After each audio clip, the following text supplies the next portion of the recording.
منذ آلاف السنين شكلت الأرض مسرحاً لعجائب لا تصدق، أماكن تسحر العيون وتثير الفضول، ومواقع تحكي قصصاً تختلط فيها الطبيعة مع الإبداع البشري.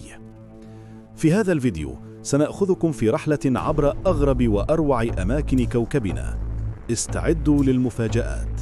في قلب صحراء كاليفورنيا يقع وادي الموت، حيث ترتفع درجات الحرارة إلى مستويات لا يمكن تصورها. أرض قاحلة، صخور مشوهة بفعل الزمن، ومشهد طبيعي يخطف الأنفاس. لكن ما سر هذه الحرارة الشديدة؟ وكيف تمكنت الحياة من الصمود هنا؟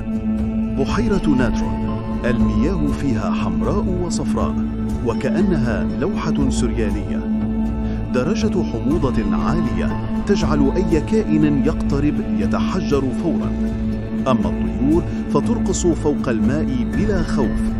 هنا الطبيعة تظهر جانبها الغريب والمهيب.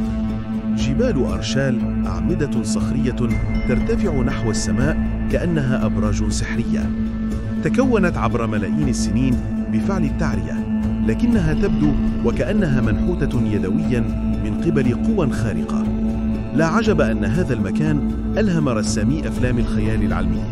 في قلب الصحراء الأردنية تختبئ مدينة البتراء، مدينة محفورة بالكامل في الصخور، شاهدة على حضارة الأنباط القديمة. كل زاوية هنا تحكي قصة، كل نقش على الجدار يروي تاريخاً ضائعاً بين الرمال.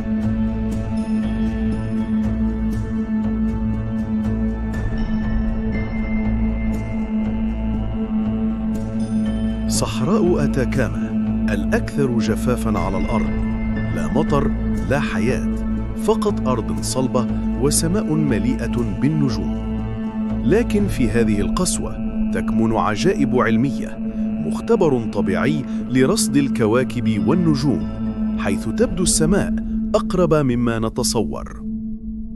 من القسوة إلى الجمال، جزيرة كريت اليونانية، حيث تختلط الجبال بالبحر والقرى التقليدية بالآثار القديمة.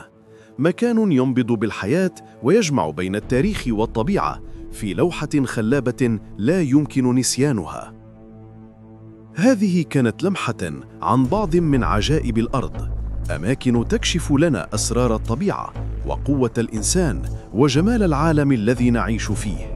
أي من هذه الأماكن جذب انتباهكم أكثر؟